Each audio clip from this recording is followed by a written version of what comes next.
আরো একবার অভিযোগ উঠল আবাস যোজনার কাটমানি নেওয়ার। অভিযোগের তীর তৃণমূলের দিকে, কটাক্ষ বিজেপির। প্রথম থেকেই সরকারের দেওয়া এই আবাস যোজনা টাকার কাটমানি নেওয়া নিয়ে নানা রকম ঝামেলা হতে দেখা গিয়েছিল। আবারও সেই ঘটনাই ঘটল গোপালনগর থানার আকাইপুরে।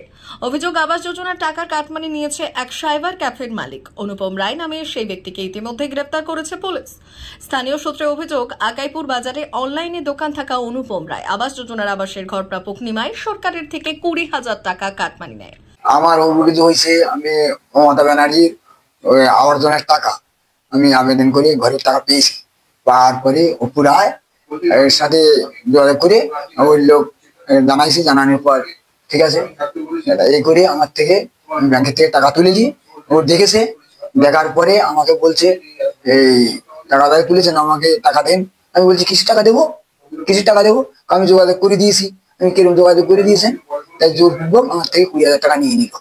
কার সাথে যোগাযোগ করে দিয়েছে, সেই আমার ঘরের টাকা ঢুকেছে, সেখান থেকে আমার এই 60,000 টাকা ঢুকেছিল, 40,000 টাকা 20,000 টাকা নিয়ে নিয়েছে।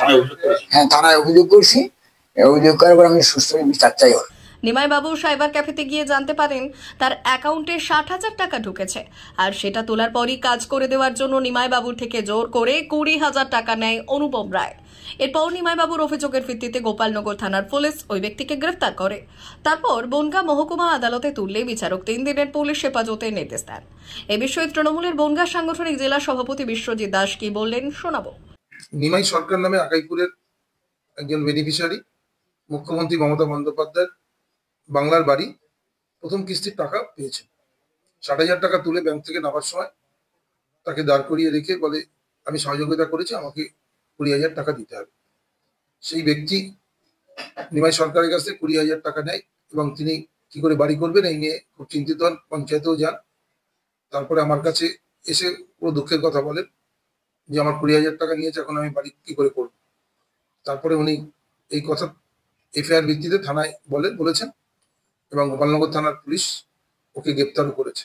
এবং আমরা ইতিমধ্যে তদন্ত করে জানতে পারলাম টাকার বিনিময়ে বাংলাদেশিদের প্রচুর ভোটার লিস্টের নামও ওই ব্যক্তি তুলেছেন, যেহেতু তার অনলাইনের ব্যবসা রয়েছে এবং সাইবার ক্যাফে চালান। পুলিশকে বলা হয়েছে যে তদন্ত করে উপযুক্ত ব্যবস্থা নেবার জন্য। এই ধরনের ঘটনা নিশ্চিতভাবে নিন্দনীয় এবং এর যথাযথ বিহিত করা উচিত। আচ্ছা, যে আকাইপুরে যে দুর্নীতির অভিযোগটা সামনে এলো, সেই দুর্নীতি আইনের প্রতি আস্থা রেখে আমরা চাইবো সঠিক তদন্ত, সঠিক বিচার হোক।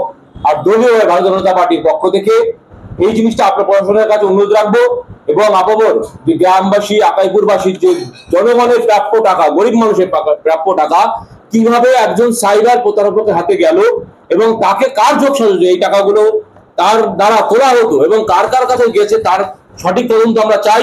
যতক্ষণ না পর্যন্ত পুলিশ প্রশাসন তাদের সঠিকভাবে ধরে চিহ্নিত করে জনগণের সঠিক